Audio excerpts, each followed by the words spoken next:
Well, the saying is the show must go on, and it did today in Haines City. The Ironman took place in Haines City today after it had to be rescheduled, of course, from Panama City, thanks to Hurricane Michael. It was a great day to do it, and News Channel 8's Amanda Shavari joining us now from Polk County with more.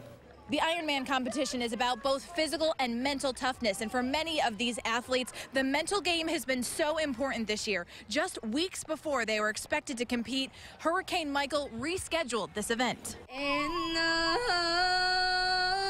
And many of these athletes were wondering if they'd have the chance to prove that they have what it takes to be an Ironman. We had 3,000 athletes basically with no place to go. Hurricane Michael left a path of destruction in the Panhandle, including Panama City Beach, where this race was supposed to be. A big part of this was the stress on our athletes, not knowing what's going to happen. I mean, we have over 500 first-time athletes who've never done an Ironman. As of a month ago, they didn't know what they were going to do. Were we going to have to cancel? Were they going? I mean, and they have 6 to 9 months of training in that they've dedicated to this. These athletes determined to get to the finish line after a swim, bike, and run totaling 140 miles. The oldest competitor, 81, the youngest, 18. These racers come from 57 different countries. We are a community. A community that came together to support the Panhandle after Hurricane Michael. With fundraising efforts, the Ironman community has shown the true strength of its family. To date, we've raised $180,000 to support relief efforts, both immediate needs and long-term recovery efforts. And we do know this Ironman competition expected to go back to Panama City Beach next year.